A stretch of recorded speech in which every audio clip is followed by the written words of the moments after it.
Kita akan ngomongin dari yang belakangan lagi rame dibahas, yaitu tentang pemilu Presiden Madrid yang memang sudah diprediksi akan sangat sulit untuk menggeser dominasi seorang Opa Florentino Perez. Dan tapi yang gue cukup terkejut coach, dari yang lo bilang hasil polling 10-20% ternyata lumayan ya, 35%. Ya. Artinya itu menandakan ternyata ada orang-orang yang sudah tidak puas dengan Perez cukup besar sekarang ya. Betul. Ya kan? Ini terlalu dadakan aja. Jadi dia nggak dapat waktu untuk mempromosikan diri, kasarnya untuk menjual dirinya sendiri, karena semua dadakan, dan lu masih dapat 35%, lo luar biasa. Iya, sementara dulu ada ini gue bilang calon ketua Madrid. Iya. Ya, sementara dulu ada pemilu aja cuma dapat 15% gitu kan. Ini 30% lumayan artinya secara porsi kan. Tapi gue ada sedikit juga sih yang melihat bahwa ada beberapa kejanggalan dari janji-janji dia kan. Termasuk dia bilang katanya dia udah sealing deal sama manajer, sama pelatih, ternyata dia baru bilang di belakangan dia baru akan mendekati pelatih. Tapi lu melihat kemenangan ini ya, ini kemenangan yang memang karena Perez sudah memberikan berbagai gelar ke Madrid, atau memang ada permainan di belakang? Enggak. Perez memang punya kredit yang luar biasa. Iyalah, 20 tahun gila dia. Dia 20 tahun memberikan segala, hanya 2 tahun terakhir flop, enggak menghilangkan kepercayaannya dia.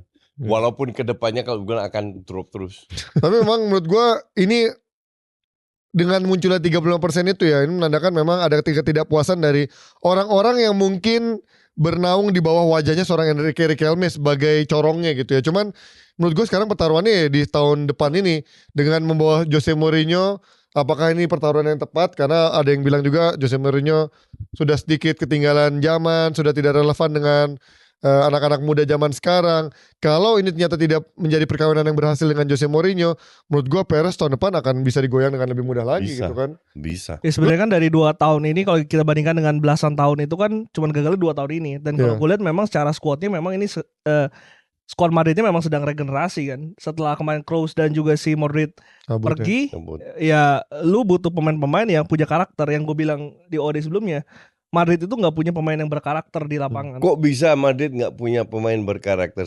Klub sebesar Real Madrid. Karakternya ada sih, karakter pemimpin kayak Sergio Ramos itu nggak ada. Kok bisa?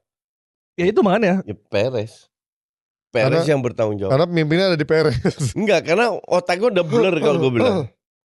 Ditambah lagi sebetulnya pelatih kan, harusnya Xabi Alonso itu kan secara capaian sebenarnya nggak jelek-jelek amat lah, cuman kan memang ya bagus lagi. Iya.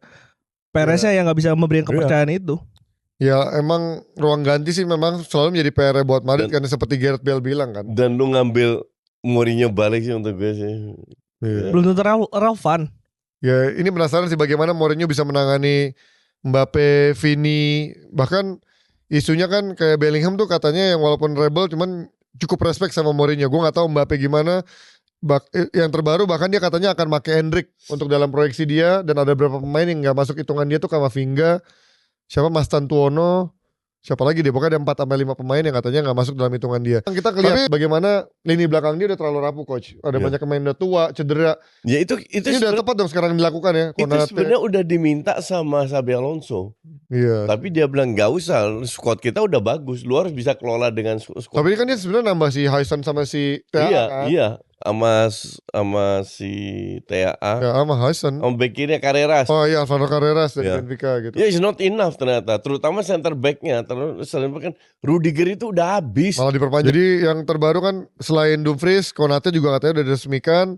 Sama nih katanya setelah kemarin 1 hari sebelum election, Perez bilang akan mendatangkan 1 pemain bintang lagi, mega bintang, yang katanya harganya sekitar 150-200 juta.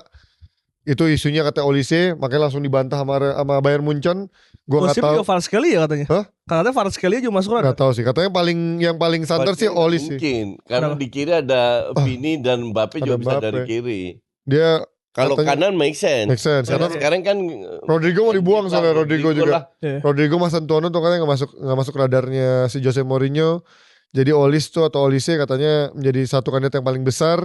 Sama 1 back lagi yang diisukan yaitu Gvardiol sama Calafiori. Tapi gue rasa sih kalau mau lebih mewah sih mewahan Gvardiol sih. Kalau sekalian lo mau ngincar mewah mah Gvardiol, karena dia sementara sempat jadi back termahal dunia juga kan Gvardiol. Sebelum cedera juga dia konsisten 100 juta ya lumayan. Jadi memang kalau ngomongin mewah ya menurut gue Gvardiol bintang. Kalau Calafiori kan setelah di Arsenal ternyata dia injury prone juga. Ya, dan itu dia dari Real Madrid dengan presiden lama rasa barunya, presiden baru rasa lamanya, itulah Perez dengan main-main baru yang dinantikan. Tapi Dumfries ke Madrid lu sebagai fans Inter?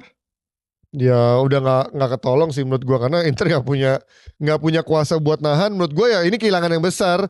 Jadi Dumfries, Konate sudah dapat, tinggal ntar 2 nama lagi yang ditunggu. Kita pindah dari Real Madrid ini.